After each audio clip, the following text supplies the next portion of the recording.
Hay una historia, hermano, en la Biblia que es enseñada en las clases de niños, en las clases de escuela dominical.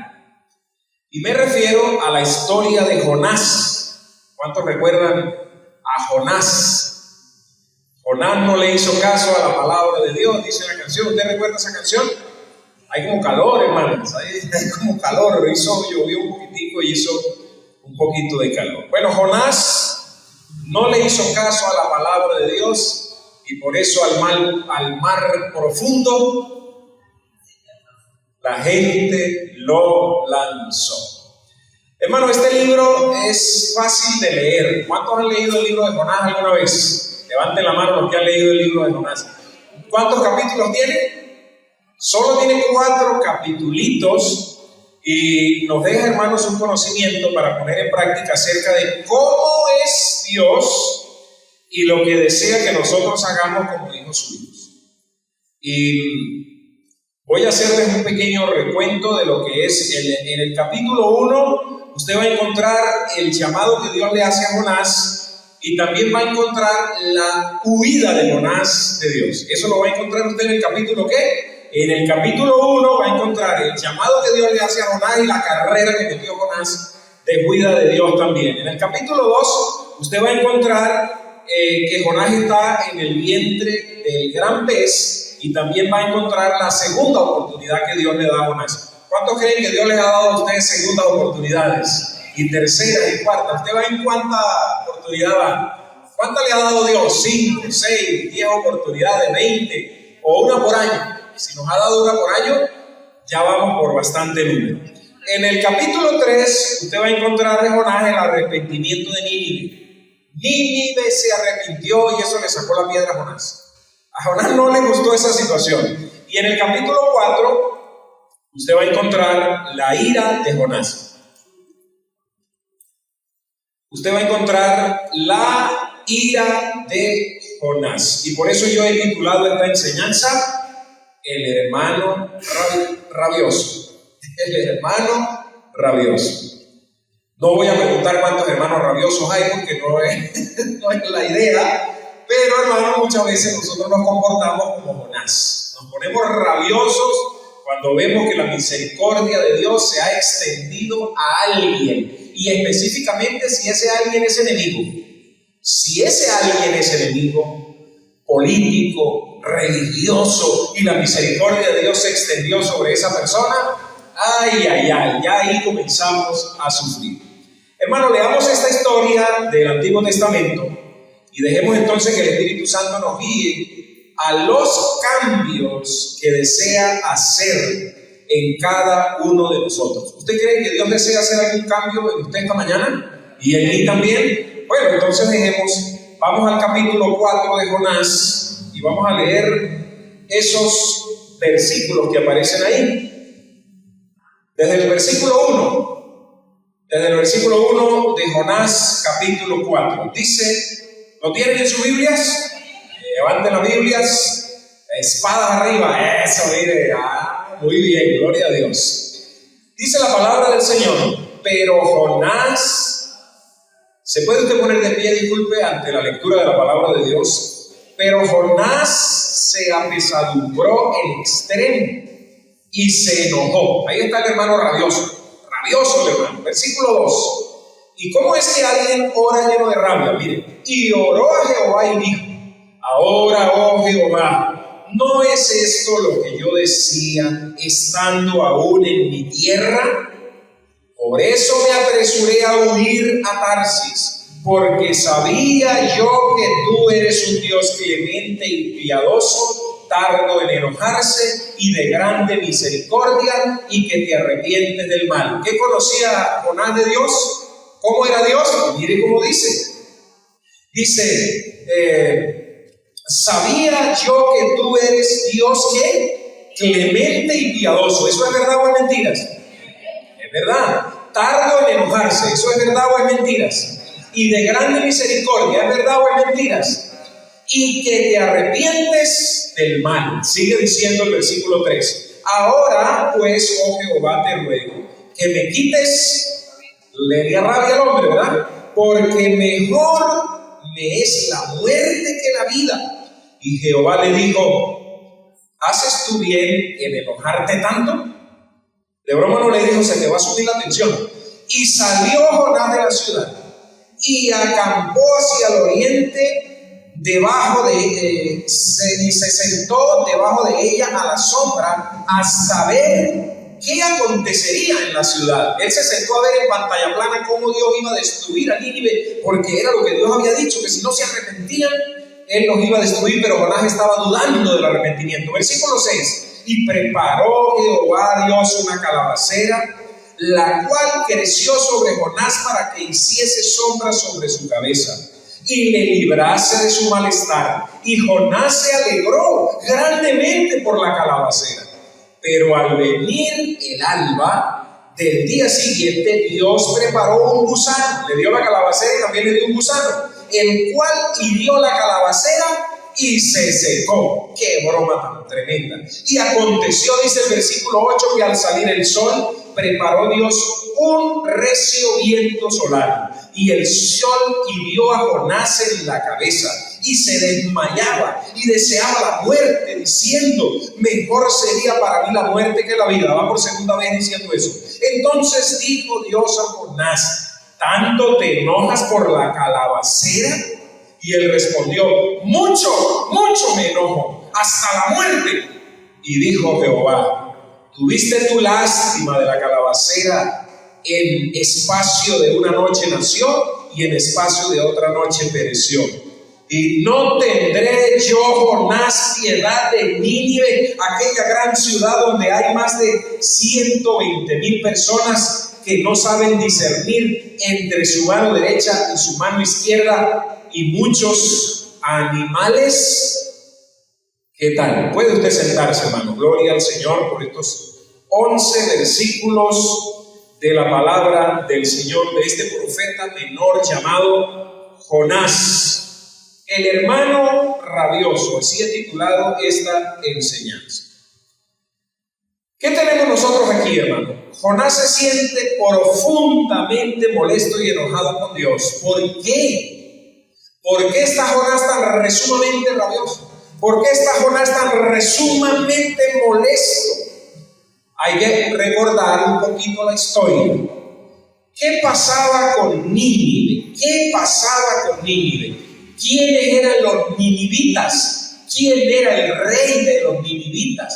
¿Qué habían hecho en el pasado contra el pueblo de Israel? Lo habían atacado, lo habían sitiado, los habían robado, masacraban a los del pueblo de Israel. Eran enemigos del pueblo de Israel, pero enemigos terribles. Eran asesinos, era gente que agarraba a los niños y los acribillaban, acababan con las familias, acababan con las cosechas. Y Jonás no va a dejar pasar por alto eso. Alguien que le ha hecho tanto, pero tanto daño al pueblo de Israel. Y Jonás es un nacionalista de pura cepa. Es un hombre agarrado y aferrado a su patria, y él dice: mi patria es mi patria y mi Dios es mi Dios. Y esos benditos ninivitas son enemigos de Dios, y Dios prometió que los iba a destruir, y yo estoy contento que los destruyan. Y Jonás tenía una rabia por dentro tremenda. Se siente Jonás frustrado porque había esperado que Nínive fuera destruida, y no puede aceptar Jonás la misericordia de Dios, la misericordia de Dios hacia los ninivitas. No, eso es insoportable para Jonás. ¿Cómo es una gente que le ha hecho tanto daño al pueblo de Dios y ahora Dios se muestra con misericordia hacia ellos? Eso no lo puede soportar. Entonces, para Jonás escapar de su enojo, Jonás se retira a un lugar fuera de la ciudad y se sienta a esperar ver qué sucede con Nínive. Un fresquito aquí adentro en el pecho de Jonás dice: voy a ver cómo por fin los va a destruir. Porque esa gente ha hecho tanto daño. Esa gente se han portado tan mal, han perseguido tanto al pueblo de Dios, han perseguido tanto la palabra de Dios, han perseguido tanto a Dios, que yo me voy a sentar a verlos en la cuarta paila del infierno. Que se quemen, que se charrusquen por idólatras. Porque el pueblo de Nínive era un pueblo idólatra también. Era un pueblo que atacaba al Señor. Y él dice de que se queman, en la cuarta paila se queman, como dice la gente. No sé si existe eso, pero la gente dice en la cuarta paila, que es donde sacan la concha de allá, donde merman, que se fundan, que se quemen esos condenados ninivitas, porque estaban condenados. Estaban condenados. Hermano, Dios en su acto de compasión hace crecer entonces una planta.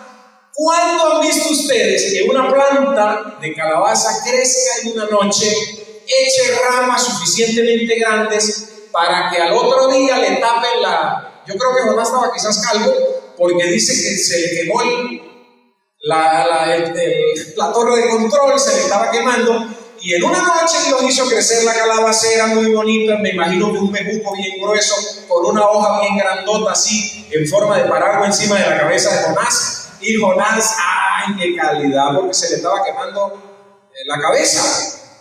Y entonces él contento dijo, ¡uy, qué calidad! Una sombrita. Y entonces Jonás se alegra por la planta, pero al día siguiente Dios envía un gusano que destruya la planta. Y a veces nosotros decimos, eso es el diablo que vino y destruyó la plantita que medio me daba sombra, que medio me protegía. El diablo no. Dice que Dios envió un gusano para que le picara la pata de la mata y la plantica se secó. Y así que Jonás se siente aún más desolado y desea morir. Antes le dijo que se quería morir, ahora sí es verdad, porque la cabeza ya le veía, ya me imagino que tenía vejigas en la cabeza. Y los ninivitas no eran destruidos, la promesa de que los iba a destruir no se dio, y él lleno de rabia y con la cabeza quemada y sentado viendo a ver qué era lo que pasaba con Nínive, y no pasaba nada. Y entonces Jonás seguía con esa rabia, como decimos nosotros en la calle, una rabia entripada aquí adentro, una rabia que no se atreve a decírsela a todo el mundo, pero que está aquí. ¿Cómo es posible que esa persona le vaya mejor que a mí? ¿Cómo es posible si eso es un idólatra, si eso es un pagano, si eso es una persona que se burla de Dios? Y mire, y hasta le va mejor y hace crecer calabacera y hasta sombra y las cosechas y los negocios y la salud le va mejor, y uno con la cabeza quemada esperando que Dios haga justicia, y uno con la cabeza chamuscada y no ocurre absolutamente nada. Así que Dios le pregunta a Jonás si tiene derecho de estar enojado por la planta. Y Jonás responde que sí, que está enojado hasta la muerte. ¿Por qué? Por una planta. Y Dios lo que estaba haciendo era que lo estaba llevando para mostrarle con una ilustración, después que tuviera la cabeza quemada, mostrarle que él sentía lástima y molestia por una planta, pero no por 120,000 personas. Y por niños, me llama la atención que en algunas versiones donde dice que hay personas que no distinguen entre la mano derecha y la mano izquierda, hay otras versiones que dicen niños.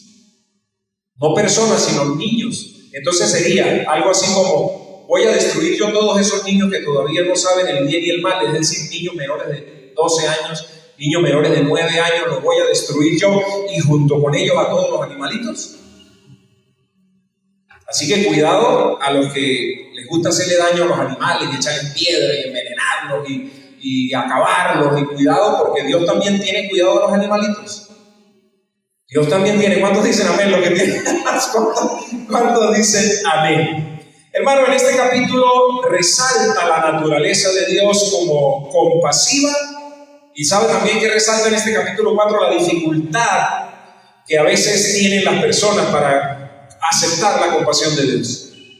Nosotros aceptamos la compasión de Dios para mí, para mis pecados, para que Él me perdone, pero no puedo entender ni aceptar la compasión de Dios cuando se la aplica a José, cuando se la aplica a Raúl, cuando viene para Josefa, cuando viene para las personas que se han alejado del Señor, o peor aún, los que se burlan del Señor. Yo no puedo entender esa compasión, al igual que Jonás, y se me revienta la cabeza de puro estar al sol esperando que Dios haga algo. Tengo una frase aquí para ustedes, hermanos. Voy a decirla una vez y luego usted trata de captarla o escribirla. Dios es un ser misericordioso que se preocupa por todos y nos llama a extender esa misma compasión hacia los demás, incluso hacia aquellos que consideramos indignos de perdón. La voy a volver a leer. Dios es un ser misericordioso que se preocupa por todos y nos llama a extender esa misma compasión hacia los demás, incluso hacia aquellos que consideramos indignos de perdón. ¿Conoce usted a alguien que usted dice esa persona es indigna de perdón? ¿Sabe dónde se ve eso bastante? Cuando recibimos la cena del Señor. Y nosotros pasamos a recibirla porque nos consideramos que estamos limpios y puros. Y miramos alrededor y decimos, esa mujer no es digna, ese hombre no es digno de recibir la cena. Y el Señor dice, ¿y usted sí? ¿Usted sí es digno, Juan, de recibirla? ¿Usted sí es digna de recibirla? ¿Por qué? ¿En base a qué dice usted que usted sí es digno y aquel no? Entonces Jonás ha sufrido en manos de los ninivitas. Jonás es una persona que experimentó una sensación de injusticia al ver a los ninivitas, a quienes consideraba indignos de perdón, de recibir la gracia de Dios, y esto lo llevó a un profundo enojo y a una desilusión. No solamente estaba rabioso, yo debía haber titulado el hermano rabioso y desilusionado. Se dice, se desilusionó porque no vio que Dios lo destruyó. Porque yo me siento, hermano, en el bodón a esperar que Dios destruya a todo pregonero, porque son unos idólatras y son unos paganos y son unos religiosos fanáticos, y me siento en el bodón o qué sé yo, en algún cerro por allá, a ver cómo es que los aplasta, como no sé qué tendría Jonás en la cabeza, como que iba a venir una ola de fuego, o el río Ibantes iba a salir y los iba a tapiar todo, y entonces él iba a quedar satisfecho y él iba a decir, calidad, ahora sí. ¿Tenía razón Jonás? Claro que sí tenía razón, porque eran enemigos del pueblo de Dios, pero Jonás no entendía la misericordia, la compasión y el amor de Dios. Y nosotros muchas veces estamos aquí en la iglesia y no comprendemos la misericordia y el perdón y la compasión de Dios. No la entendemos, y el Señor nos llama a extender esa compasión. A mí me cuesta, les digo sinceramente, a mí me cuesta. Cuando yo veo enemigos de Dios que son idólatras, que se burlan, que se mofan, que traman cosas contra nosotros los cristianos, que ponen zancadilla contra la iglesia, contra alguna familia de la iglesia, en verdad que uno quiere irse a un cerro y ver cómo Dios nos regatea y le dice desde acá. Y Dios dice, misericordia quiero y no sacrificio. Quiero que usted vea conmigo algunas razones por las cuales el profeta Jonás no quería a los ninivitas. La primera que quiero que usted vea es razones fundamentales por las cuales el profeta Jonás no quería a los ninivitas. Hermanos, si usted no se pone en los zapatos de Jonás, usted no va a entender por qué Jonás tenía rabia. Y si usted no se pone en los zapatos de Josué o en los de Juan, usted no va a entender por qué sentimos lo que sentimos muchas veces. Lo primero es una rivalidad histórica. Había una rivalidad histórica. Nínive, hermanos, escúcheme esto, era la capital de Asiria y era un imperio conocido por su crueldad. Asiria era un imperio cruel, específicamente hacia el pueblo de Israel. Es decir, es como que yo diga, se la voy a aplicar a tal familia. Y todas las familias, bien, pero con esa familia yo se la aplico.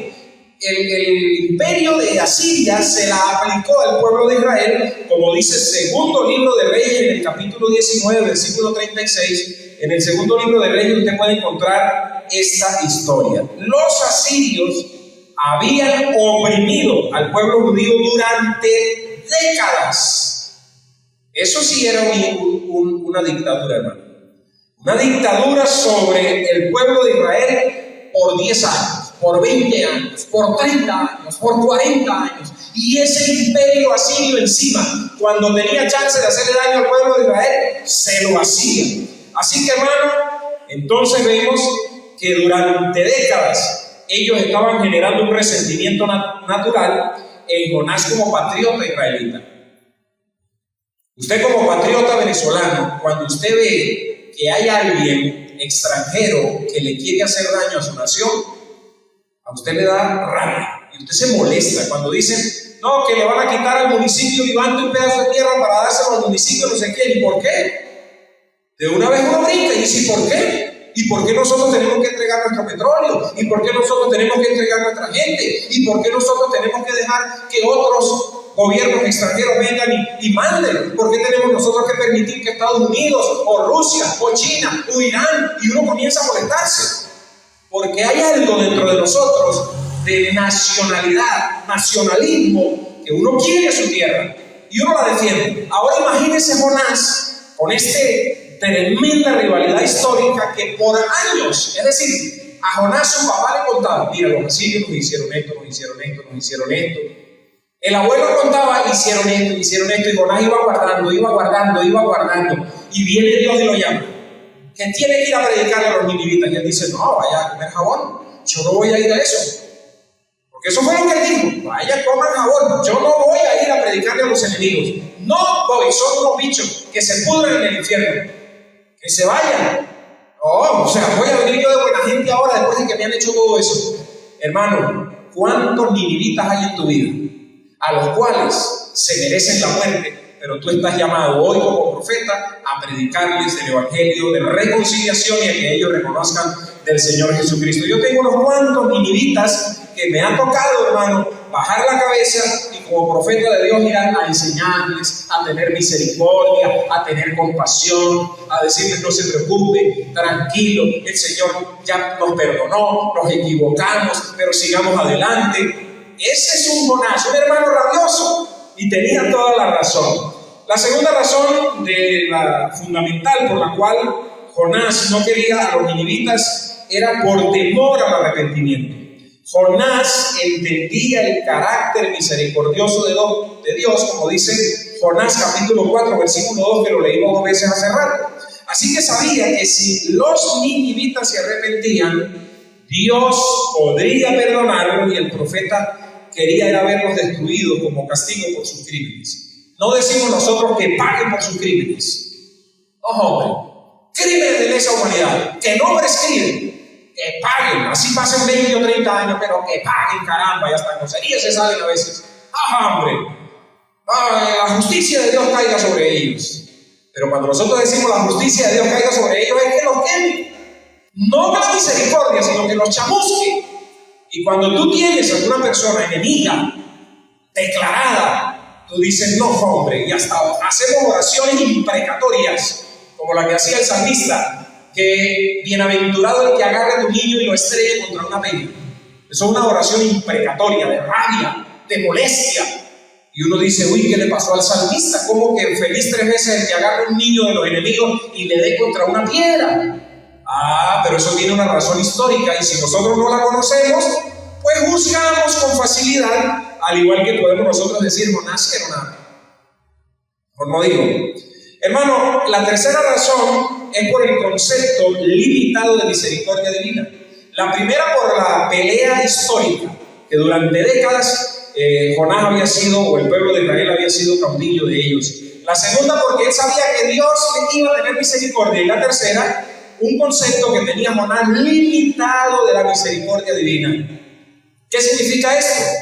Su visión, hermano, nacionalista, le impedía aceptar que la gracia de Dios se extendiera a pueblos paganos. No podía soportar que la misericordia de Dios se extendiera hacia pueblos que no fueran judíos. Ese es un problema grave que tiene el pueblo de Israel. Grave. Y Jesús, cuando estuvo en la tierra, lo atacó durísimo, porque el judío decía: la salvación es de nosotros, para nosotros.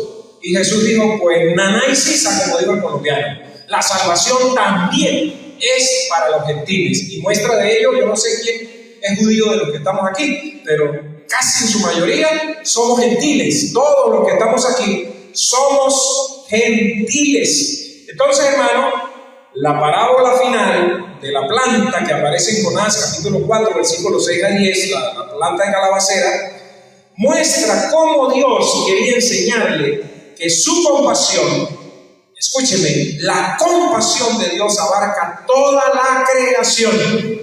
Y ahora hay un grupo de personas que se ha levantado a decir que la salvación es solo para un grupo escogido y nada más. Y nosotros vemos aquí y en el Nuevo Testamento, hermano, y esto quiero dejarlo bien claro, que la compasión del Señor abarca a toda la creación, incluyendo a un pueblo enemigo del pueblo de Israel, como era Nínive, como eran los asirios. Así que una de las razones fundamentales por las cuales Jonás no quería a los ninivitas era por su pique histórico, porque sabía que se iban a arrepentir y porque Jonás tenía un concepto limitado de la misericordia y la compasión de Dios. Él pensaba que era solo para ellos.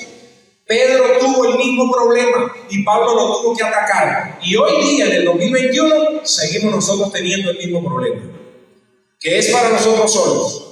Y que para los idólatras y los paganos lo que les espera es el infierno. Claro está, si no se arrepienten de sus pecados, eso es lo que les espera. Pero nosotros tenemos que predicar esa misericordia y esa compasión. Amén.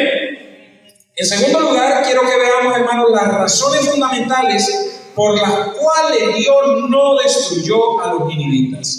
Vimos en primer lugar las razones por las cuales Jonás no quería a los ninivitas. Ahora vamos a ver las razones fundamentales por las cuales Dios no destruyó a los ninivitas. Número 1, los ninivitas se arrepintieron. ¿Aló? Eso es todo, ¿no? Cuando una persona se arrepiente, sea quien sea, viva donde viva, cuando una persona cambia de dirección, cambia de manera de pensar, ya está. Eso es todo. No es nada más. Y Dios no destruyó a los ninivitas en primer lugar por su arrepentimiento. Y cuando Jonás predicó el mensaje de destrucción, ¿qué sucedió? Los habitantes de Nínive se arrepintieron a pesar de que eran unas porquerías, perdone la palabra. Se arrepintieron sinceramente de sus pecados. Y usted también puede hoy recibir la misericordia de Dios si se arrepiente sinceramente de sus pecados. Y los idólatras que nos rodean en este pueblo pueden recibir la misericordia y compasión de Dios si se arrepienten. Hermano, desde el rey, y qué bueno que en Venezuela esto también ocurriera, desde el rey hasta el pueblo, todos demostraron un cambio de corazón y se volvieron hacia Dios, lo que los llevó a recibir el perdón de Dios. Y era lo que Dios quería que Jonás hiciera. Jonás, predica para que el pueblo se arrepienta. No voy a predicar porque si predico se arrepienten y reciben tu misericordia y yo no quiero eso. Hermano, qué cosa tan tremenda somos los seres humanos. Queremos la misericordia de Dios para mí, pero no para otro. Queremos el perdón de los pecados para mí. No quiero ir para el infierno porque ¿quién quiere ir para el infierno? Pero los demás sí. Sí, que la justicia de Dios caiga porque esa gente ha hecho demasiado daño. Y el Señor en su misericordia, mire, si yo fuera Dios ya yo hubiese destruido la humanidad.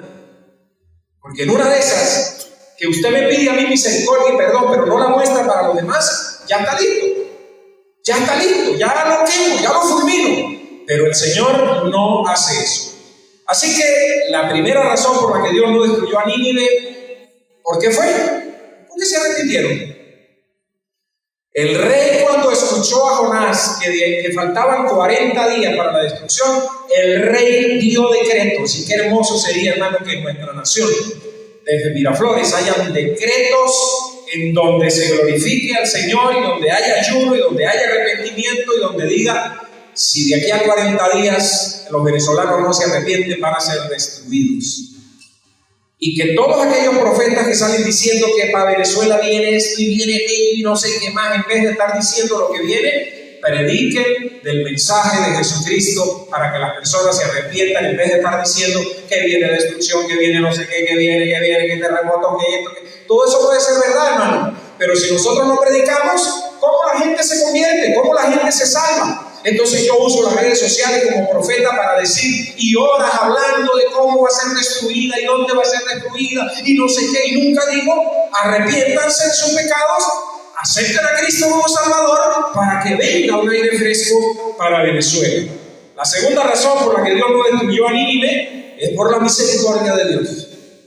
¿Qué es la misericordia de Dios, hermano? Dios es descrito en la Biblia como un Dios lleno de misericordia y de compasión. Y cuando usted le pide a Dios, hermano, yo he recibido oraciones de mujeres que oran para que Dios destruya a sus esposos. Aquí no, para que no se vayan a preocupar ustedes que los esposos comiencen a decir ¿qué pasó? Hermanos, mujeres que me han dicho, yo estoy orando para que el Señor mate a mi esposo. Y yo les he dicho, ¿y por qué? Pues eso no sirve para nada. ¿Y usted? ¿Usted sí que es quién para pedir el juicio de Dios sobre su esposo y no misericordia y cambio y restauración y perdón? Hermano, Dios, el deseo es que las personas se arrepientan y se salven. Por eso Dios es misericordioso. Y en lugar de ser destruida, la respuesta de Nínive a la advertencia de Jonás fue un ejemplo de cómo Dios está dispuesto a perdonar a quienes se vuelven a Él. Si usted tiene alguna persona, amiga, vecina, que le hace la vida de cuadritos y que es un ninivita, predíquele mensaje de arrepentimiento y perdón de pecado para que esa persona reciba la misericordia de Dios. La tercera razón por la que Dios no destruyó a Nínive fue por el plan divino. Dios tenía un plan divino de no destruir a Nínive. No quería destruirla para que no se perdieran. Había gente inocente, había animales inocentes, había niños, como también los hay en el municipio de Orlando, como también los hay en Venezuela, como también los hay en el mundo. Y nosotros decimos, este mundo ya, bueno, que el Señor venga y que esto se... Ya, esto no hay nada que buscar aquí. Y los niños, y los animales, y los ancianos, y la gente que es inocente, y uno quiere meter en el mismo costal a todos y que el Señor... No, hermano, Dios tiene un plan divino. Dios busca la redención de las naciones y no simplemente su condena. Esto muestra que su propósito es restaurar y reconciliar, por ejemplo, a los venezolanos unos con otros, y que conozcan de Jesucristo. Dios no quiere la destrucción de nuestra nación ni de ninguna nación, sino que todo proceda al arrepentimiento. La cuarta razón fundamental por la cual Dios no destruyó a Nínive fue por darle una lección a Jonás. ¿Cuántos quieren esa lección en esta mañana para ustedes? Hermano, la salvación de Nínive también sirve como una lección para Jonás y para nosotros sobre la naturaleza de Dios. Yo subrayé esto. A través de esta experiencia se enfatiza que la misericordia de Dios abarca a todos, incluso a aquellos que parecen ser los más indignos. Hay personas que de verdad nosotros como humanos las miramos y decimos, wow, uy, no. Yo no sé si a usted le pasa. Yo veo algunos personajes en televisión venezolana y uno los mira y dice, uy, no, este sí se pasó ya. Este sí de verdad, uy, no, el juicio de Dios lo va a aplastar. O uno dice, wow, qué blasfemia, qué porquerías. ¿Cómo es posible que digan esas cosas? Y uno de verdad que adentro dice, uy, no. Señor, haz justicia.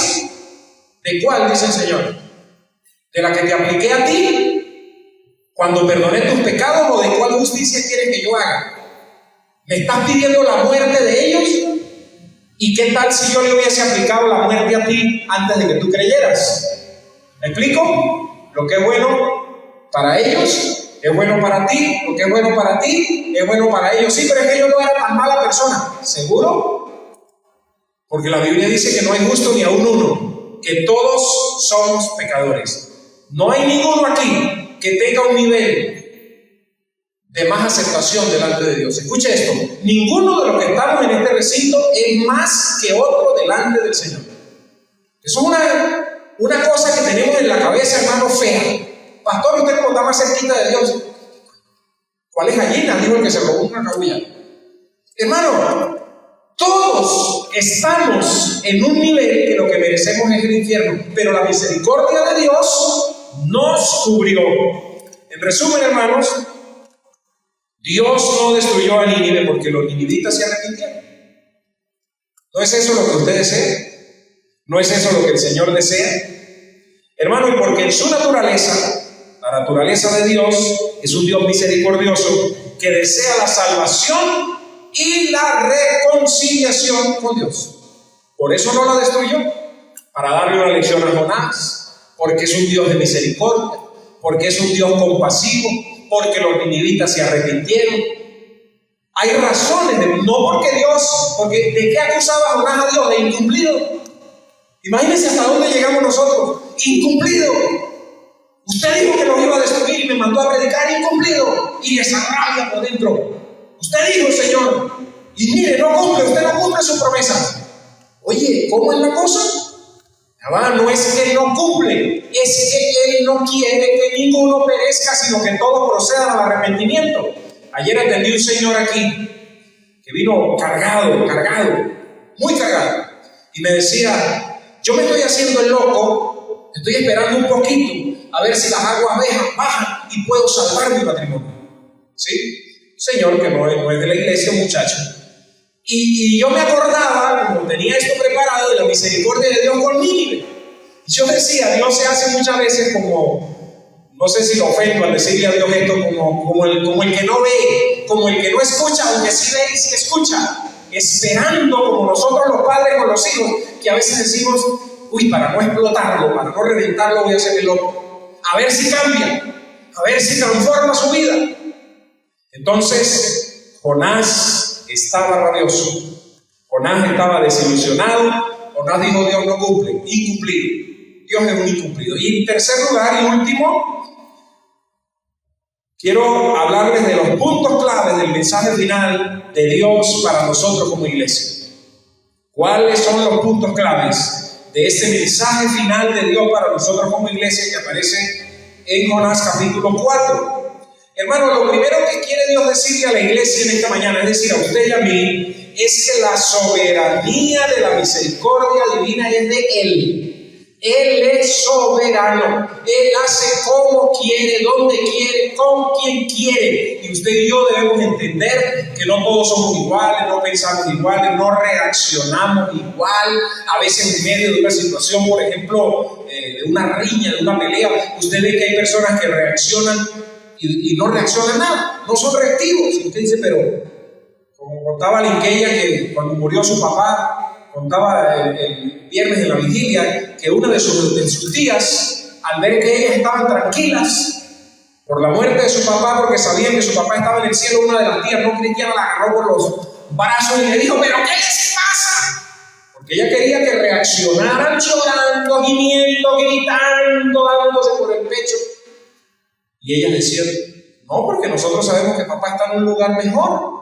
¿Y para qué vamos nosotros a reaccionar así? Así que lo primero es que la soberanía de la misericordia divina debemos entenderla. Dios es soberano. Jonás era un profeta menor que fue a predicar, pero él no es soberano. Él solamente era el mensajero. Él era el cartero que tenía que llevar un mensaje. Él no era el que iba a determinar juicios. Y a usted y a mí, cuando los mandan a predicar, a usted los mandan a llevar un mensaje. No lo mandan a ir a llevar un juicio. No lo mandan a decirle a una persona: usted sí, usted se salva, usted no se salva, usted entró. No, usted y yo somos carteros que llevamos un mensaje y le decimos a la gente: mire, aquí está este mensaje. Usted verá qué va a hacer con ese mensaje.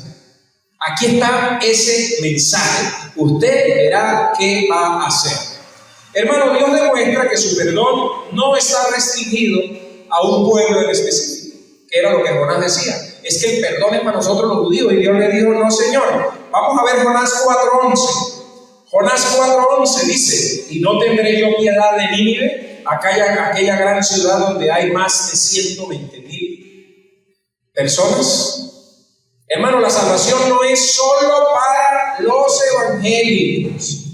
La salvación es para los que reconocen que están perdidos y necesitan salvación. La salvación no es solo para un grupo de una iglesia que dicen que son ellos los escogidos. La salvación no es solo para los 144,000 que dicen los testigos de Jehová. La salvación no es, mire hermano, yo le voy a decir algo. ¿Qué es una secta? Una secta es aquella que reclama la salvación de ellos. Eso es una secta. La gente de los solo Jesús dicen que fuera de su iglesia no hay salvación. Eso es una secta. Los adventistas dicen que fuera de ellos no hay salvación. Eso es una secta. Los católicos dicen que fuera de ellos no hay salvación porque son la religión verdadera. Eso es una secta. Todo grupo que reclame la salvación y diga, si usted no está en nuestra iglesia, usted se pierde. Eso es una secta. Nosotros los cristianos evangélicos no guiamos a las personas a otra persona o a una organización o denominación. Nosotros guiamos a las personas a Cristo y Cristo les da salvación. ¿Cuántos dicen amén? No es la iglesia evangélica, no es. Alabado sea el Señor. Su preocupación de Dios abarca incluso a los enemigos históricos de Israel como Nínive. Los enemigos del pueblo de Israel, los duros, la misericordia de Dios. Por ejemplo, los pueblos árabes son pueblos enemigos de Dios. Duro, hermano. Y la misericordia de Dios los quiere abarcar y los quiere proteger. Por eso cuando usted ore por Israel, que Dios nos manda a orar por Israel, acuérdese que en el pueblo enemigo de Israel, que están en guerra, hay gente inocente. Y que no es lo mismo el pueblo que los grupos terroristas. No es lo mismo, hermano. La gente que trabaja, que cultiva, que trabaja en esos pueblos, a los grupos terroristas armados, como los Hamas, chiitas y todos esos grupos, que son grupos terroristas. Y sin embargo, Dios extiende su misericordia hacia ellos. ¿Qué es otro punto clave del mensaje final de Dios para nuestra iglesia Silo? Número 1, la soberanía y la misericordia de Dios. Número 2, el arrepentimiento auténtico transforma. Eso es algo que yo quiero dejarles a ustedes como iglesia, hermano. Número 1, que la misericordia de Dios es soberana. Él le brinda misericordia a quien Él quiere. Y número 2, que el arrepentimiento auténtico transforma. ¿Amén? ¿O no amén? Hermano, los ninivitas, pese a su paganismo, eran paganos, no adoraban al Dios de Israel. Pero pese a su paganismo, ellos mostraron una conversión genuina. ¿Y cómo la mostraron? Con ayuno y una humillación colectiva. Cuando se reunieron, ellos colectivamente se humillaron, se arrodillaron, dejaron de comer. Pues claro, imagínense usted que le digan a uno, le quedan 40 días, ¿no? No es más, le queda un mes y piquito. ¡Hey, hermano! A correr se ha dicho yo. Bueno, hermano, esta gente en ayuno, en humillación, como dice Jonás en el capítulo 3, versículos 5 al 10, voy a leerlo rapidito, hermano.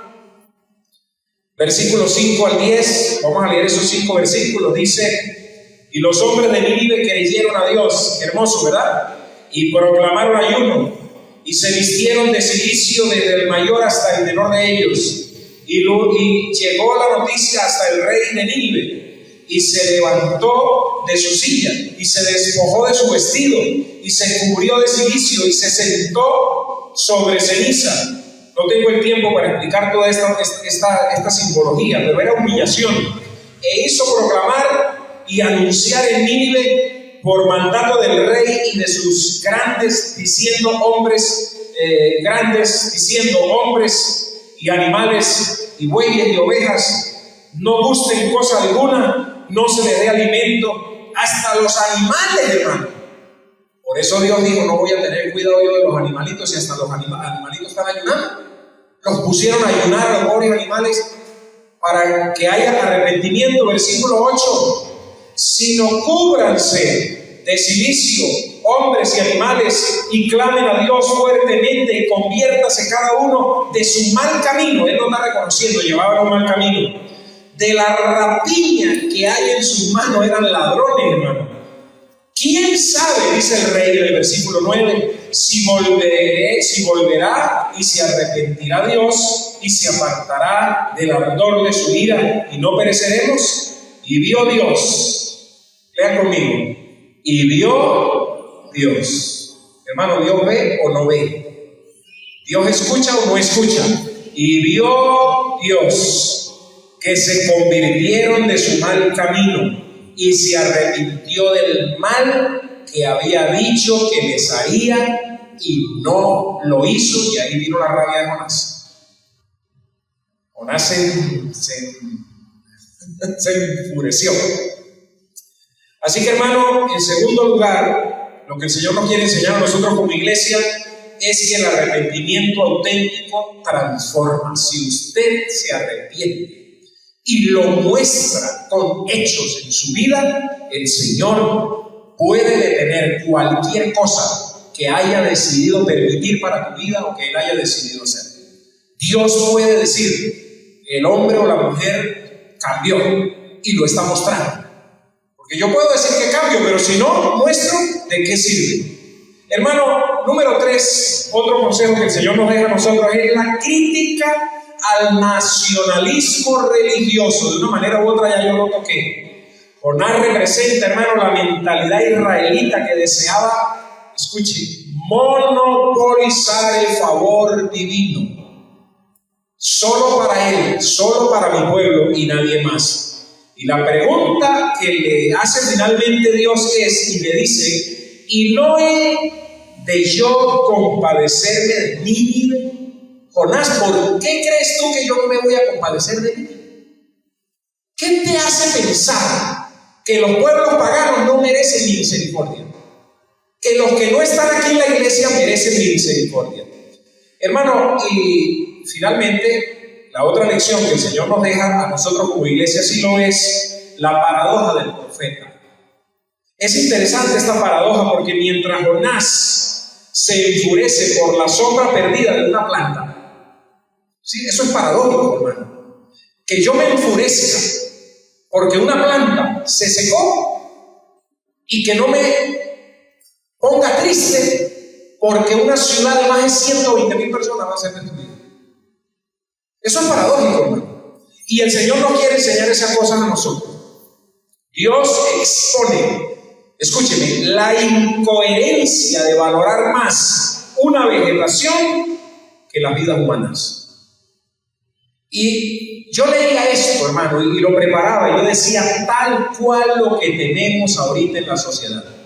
Nos preocupamos más por un perro, nos preocupamos más por las ballenas, nos preocupamos por los delfines, por los osos, por los animales en extinción, nos preocupamos por el agua, nos preocupamos en extremo que si conseguí una perrita con perritos en la calle y hago lo que sea y grabo videos y los llevo a las clínicas y les pago las operaciones. Y nos preocupamos porque las plantas, yo no sé qué, y no sé qué, y no sé qué, y no le paramos ni así a una vida humana, a la salvación de una vida humana. Eso es paradójico, eso es incoherente, hermano. Es incoherente que yo me mate por darle de comer a los gatos y a los perros de la calle y hay hermanos en la iglesia que tienen hambre y yo ni me acuerde de llevarle una vaca harina pan.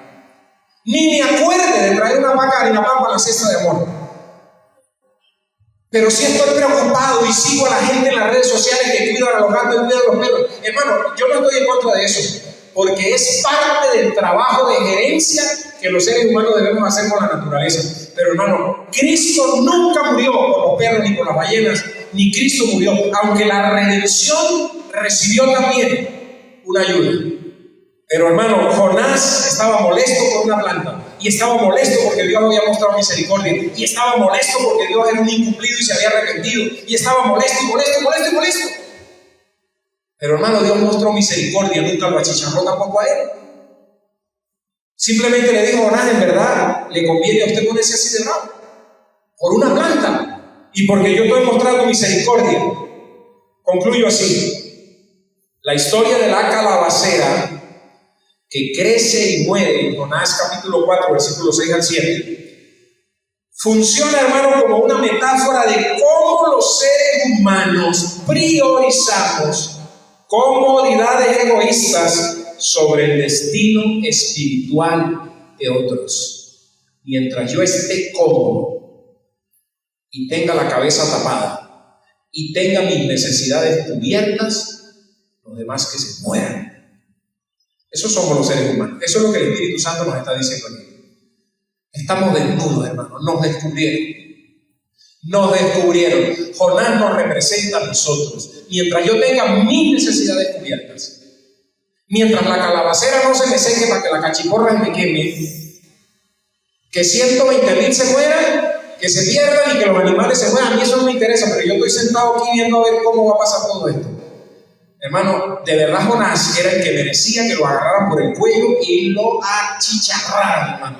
Pero Dios dijo, ni a Nínive ni a Jonás. ¿Eres tú ninivita o eres Jonás en esta mañana? ¿Ninivitas paganos o un profeta rabioso? ¿Qué eres? ¿O qué soy? Yo les digo, yo a veces me comporto como Jonás. La mayoría de las veces me comporto como Jonás. Y el Señor en esta mañana nos dice, como Jonás no, como los ninivitas que se arrepintieron de su pecado. ¿Qué tal si usted inclina su rostro y le pide perdón al Señor por comportarnos como ninivitas? Señor, en esta mañana te damos gracias por este hermano nuestro, este hermano rabioso llamado Jonás, que intentó huir, escapar. Pero Dios es un ser misericordioso que se preocupa por todos y nos llama a extender esa misma compasión hacia los demás, incluso hacia aquellos que consideramos indignos de perdón. Nosotros hemos recibido esa misericordia, esa compasión, y ahora debemos extenderla hacia todo Uribante, hacia todo el Táchira y a todo el mundo. Pero aquí en nuestro pregonero, necesitamos mostrar esa compasión hacia los que no la merecen, hacia los que son paganos, hacia los que viven en idolatría, en pecado, en fornicación, en adulterio, en robo, en chisme, que muchas veces nosotros no queremos ni saludar, ni compartir con ellos porque sentimos que nos vamos a contaminar. Tú nos llamas, Señor, en esta mañana a que mostremos esa misericordia y esa compasión hacia ellos, porque tú tienes compasión y tienes misericordia. En el nombre poderoso de Jesucristo te alabamos y te bendecimos. Amén, amén y amén. Gloria a Dios por su palabra. Despedimos la transmisión. Que el Señor nos bendiga a todos los que nos siguieron.